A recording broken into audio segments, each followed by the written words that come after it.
চুলের স্বাস্থ্য উন্নত রাখতে ও চুল ঝলমলে শক্ত ও লম্বা করতে ভিটামিন এ অত্যন্ত গুরুত্বপূর্ণ ভূমিকা পালন করে। নিয়মিত এই ভিটামিন গ্রহণ করলে চুলের পরিবর্তন খুব দ্রুত চোখে পড়ে। চলুন জেনে নিই চুলের যত্নে ভিটামিন এ এর কার্যকরী ভূমিকা। চুল লম্বা করে ও স্ক্যাল্প ভালো রাখে। যারা চুল পড়ার সমস্যায় ভুগছেন তাদের খাদ্য তালিকায় ভিটামিন এ যোগ করা অত্যন্ত জরুরি। এই ভিটামিন সিবাম উৎপাদনে সহায়তা করে, এক ধরনের প্রাকৃতিক তেল যা মাথার ত্বককে আর্দ্র ও হাইড্রেটেড রাখে। এতে স্ক্যাল্প সুস্থ থাকে, খুশকি ও শুষ্কতা কমে এবং চুলের ফলিকল মজবুত হয়ে চুল দ্রুত লম্বা হয়।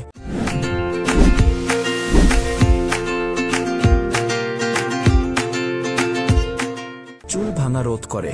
ভিটামিন এর অভাব হলে চুল শুষ্ক ও ভঙ্গুর হয়ে যেতে পারে, ফলে চুল ভেঙে যাওয়ার ঝুঁকি বাড়ে।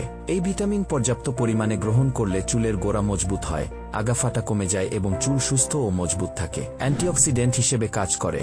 ভিটামিন এতে রয়েছে অ্যান্টিঅক্সিডেন্ট যা ফ্রি রেডিকেলের ক্ষতি থেকে চুলকে রক্ষা করে। এটি অক্সিডেটিভ স্ট্রেস কমিয়ে চুলের ফলিকলের স্বাস্থ্য বজায় রাখে এবং চুলের প্রাণশক্তি ধরে রাখে। চুল ঝলমলে ও প্রাণবন্ত করে।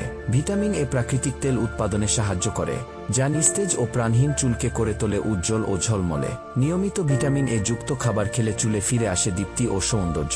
যেসব খাবারে ভিটামিন এ পাওয়া যায়: কলিজা, আয়রনের পাশাপাশি এতে প্রচুর পরিমাণে ভিটামিন এ থাকে। গাজর, 1 কাপ গাজরে দৈনিক চাহিদার প্রায় 334% ভিটামিন এ থাকে। কুমড়া, প্রতি 100 গ্রাম কুমড়ায় রয়েছে দৈনিক চাহিদার 170% ভিটামিন এ। মিষ্টি আলু, শুধুমাত্র একটি মিষ্টি আলুই পূরণ করতে পারে দৈনিক চাহিদার 438% ভিটামিন এ। টমেটো, একটি মাঝারি টমেটো 20% দৈনিক চাহিদা পূরণে সহায়ক। লাল মরিচ, লাল মরিচে রয়েছে ভিটামিন এ, ক্যারোটেনয়েডস ও অ্যান্টিঅক্সিডেন্ট যা দৈনিক 42% চাহিদা পূরণে সহায়তা করে। সবুজ শাকসবজি, সবুজ শাকে রয়েছে প্রচুর পরিমাণে ভিটামিন এ। মাছ ও মাছের তেল, এই খাবারগুলো ভিটামিন এর দারুণ উৎস। দুধ ও দুধজাত খাবার, 1 কাপ দুধ থেকে আপনি পেতে পারেন দৈনিক চাহিদার 10 থেকে 14% ভিটামিন এ।